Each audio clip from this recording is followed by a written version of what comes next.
What's up guys, this is JC with Carnage Gaming, and today we're going to talk a little bit more about Classic WoW, specifically professions. Now when WoW first came out, they broke their professions down into primary and secondaries. Primaries would consist of alchemy, blacksmithing, enchanting, engineering, herbalism, leatherworking, mining, skinning, and tailoring, where your secondaries consisted of cooking, fishing, and first aid.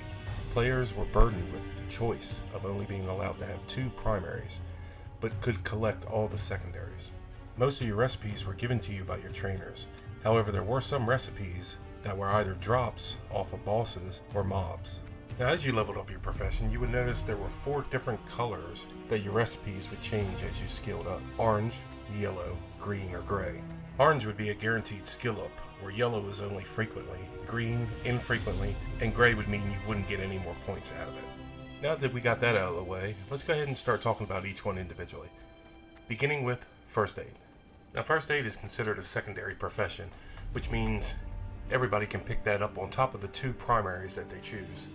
First aid is also an excellent tool for leveling for characters that don't have healing capabilities. You'll find that first aid is also required by most raiding guilds, just to take a little pressure off of the healers. Now let's talk about cooking. Not only does cooking allow a player to restore health and mana, but it can also give you a well-fed stat buff.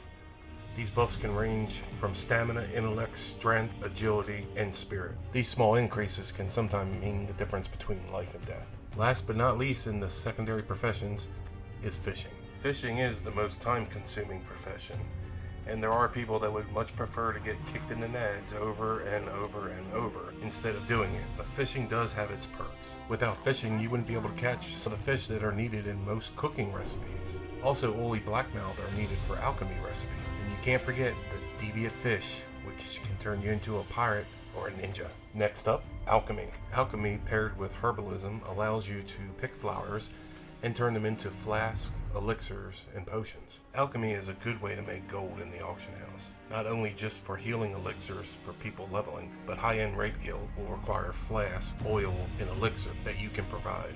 Most plate-wearing characters will pick up blacksmithing to allow them to make better armor and weapons. Once you reach level 40 and a skill cap of 200, blacksmiths can choose to specialize between armorsmith and weaponsmith. Both specializations have access to a handful of new recipes, but you must choose one or the other. The most common profession taken by cloth-wearing casters is enchanting. Enchanting allows your character to add small increases to stats on weapons, boots, bracers, chests, cloaks, gloves, and shields. Most high-end raid guilds will require that all these slots be enchanted before you're allowed to join a raid. A good pairing to enchanting is tailoring. Tailoring is another favorite among cloth-wearing casters. Tailoring allows the casters to make their own clothing, and any blues or greens can be disenchanted for enchanting mats. A favorite of rogues and hunters is leatherworking. Leatherworking allows the character to make some impressive gear for both leather and mail. Once a leatherworker reaches level 40 and a skill cap of 225, they're allowed to specialize into one of 3 different armor types: elemental leatherworking, dragon skill leatherworking, and devil sword armor. On top of gear, leatherworkers can also make armor kits. Armor kits provide defense value to helms, legs, chests, or feet. The last primary profession, which is mostly taken by hunters and rogues, is engineering. Engineering is probably considered the most fun profession. It allows you to make gadgets and gizmos that can give you an increase in DPS through AoE bombs, fire damage, grenades, and high explosives.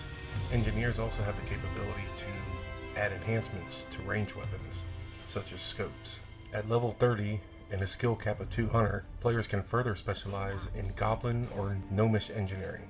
Each option provides you with a set of teleports and a pet schematic, as well as gadgets with different utility. So there you go guys, that's all the professions in a nutshell. If you're looking to make money, I'd say alchemy is probably your best shot as far as potions and flasks for raids.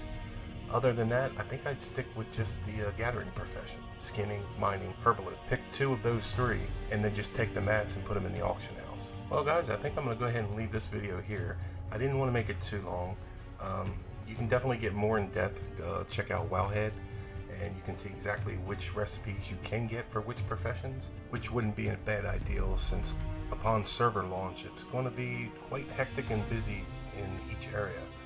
So getting a head start, knowing what you're going to do, will allow you to start prepping and getting things made for either yourself, your guild, or the auction house. Alright guys, if you have any questions, feel free to leave them in the comments below. And as always, if you enjoyed the video, hit that like button and subscribe to help the channel out. Until next time guys.